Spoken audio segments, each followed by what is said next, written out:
Hello दोस्तों। आज हम आप लोगों को गुणनखंड विधि से वर्गमूल निकालना सिखाएंगे। इसीलिए इस वीडियो के अंत तक आप अवश्य बने रहिए। आओ हम पहला सवाल लगाने की कोशिश करते हैं, जिसमें दिया है 256 का वर्गमूल निकालना।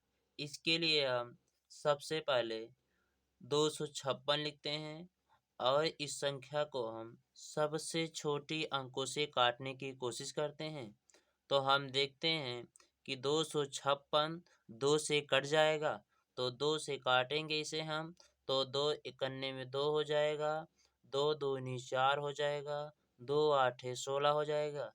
फिर इस संख्या को 2 से पुनः काटेंगे, तो 2 से काटेंगे तो 2 छक 12 हो जाएगा और 2 चौक 8 हो जाएगा। फिर अगले लाइन में ऐसे ही हम 2 से फिर काटने की कोशिश करेंगे, तो 2 तिया 6 हो जाएगा और 2 दूनी 4 हो जाएगा। फिर अगली लाइन में यही क्रॉस करेंगे, तो 2 से काटने की कोशिश करेंगे, तो 2 इकन्ने में 2 हो जाएगा और 2 छक 12 हो जाएगा।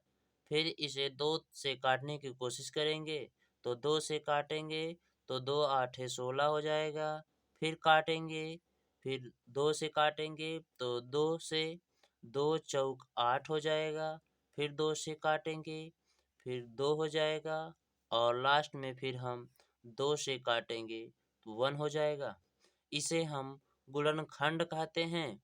इसके लिए हम सबसे पहले सबसे छोटी संख्या 2 से काटेंगे।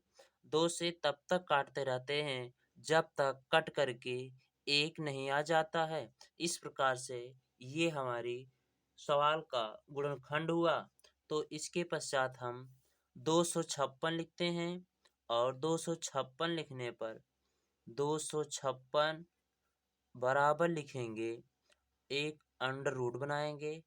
अंडर रूट बनाने के पश्चात हम सभी संख्याओं को 2 गुणे 2 गुणे 2 गुणे 2 लिख लेंगे, जैसे दिया है।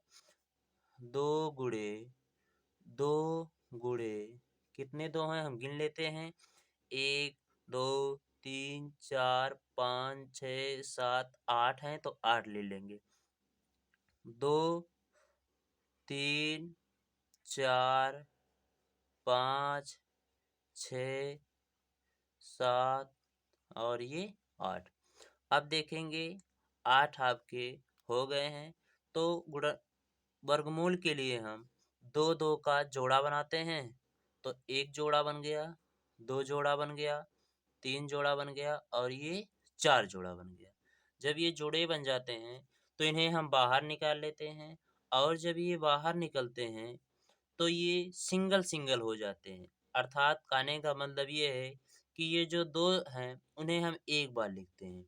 गुणे का चिन्ह लगाएंगे, फिर इसे हम एक बार लिखेंगे, फिर गुणे का चिन्ह लगाएंगे, फिर इसे हम एक बार लिखेंगे और गुणे का चिन्ह लगाएंगे, फिर इसे हम एक बार लिखेंगे और आपस में इनका हम गुणा कर लेते हैं। तो 2 दूनी 4, 4 दूनी 8, 8 दूनी 16। इस प्रकार से 256 का वर्गमूल 16 होगा। इसी प्रकार से एक दूसरा सवाल है 729 का।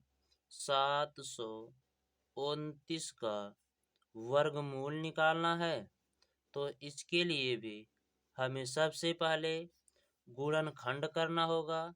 तो गुणनखंड के लिए हम 729 लिखेंगे। यहाँ पे देखते हैं ये संख्या 2 से पूरी पूरी नहीं कटेगी, तो इसके लिए हम सबसे पहले 3 से काटने की कोशिश करते हैं। तो 3 से काटेंगे तो 3 दूनी 6 हो जाएगा, फिर 3 चौक 12 हो जाएगा, फिर 3 त्रिका 9 हो जाएगा। अब हम देखते हैं कि ये 3 से पूरी पूरी कट गई है। इसी प्रकार से पुनः हम इसे 3 से काटने की कोशिश करेंगे, तो 3 आठे 24 होगा और 3 इकन्ने में 3 होगा। फिर ये संख्या 3 से काटने की कोशिश की जाएगी, तो 3 दूनी 6 होगा और 3 साते 21 होगा। पुनः इसी संख्या को काटेंगे, तो 3 से काटेंगे तो 3 9 27 होगा। फिर काटेंगे तो 3 त्रिका 9 होगा। पुनः हम 3 से काटेंगे तो 3 इकन्ने में 3 होगा। इस प्रकार से 729 का गुणनखंड 3 गुणे 3 गुणे 3 गुणे 3 गुणे 3 गुणे 3 होगा, अर्थात 3 6 बार आएगा। तो इसके लिए हम क्या करते हैं, 729 लिखते हैं, बराबर का चिन्ह लगाएंगे और अंडर रूट में लिखेंगे। कितनी 3 हैं, 1 2 3 4 5 6 3 हैं, तो 6 बार हम इन्हें गुणे के रूप में लिख लेते हैं। तो 3 हो गया, 4 5 और ये 6 हो गया। और इन्हें हम क्या करते हैं, जोड़ा बनाते हैं। तो 1 जोड़ा, 2 जोड़ा और 3 जोड़ा। इसे हम जब बाहर निकालते हैं तो हो जाएगा 3 गुणे 3 गुणे 3 होगा। तो ये आपस में गुणा करने पर हमें 3 त्रिका 9 और 9 त्रिक 27 प्राप्त होगा। इस प्रकार से 729 का वर्गमूल 27 होगा। आई होप कि ये वीडियो आपको अच्छी लगी है। यदि अच्छी लगी है तो लाइक शेयर एंड सब्सक्राइब करना ना भूलें। धन्यवाद।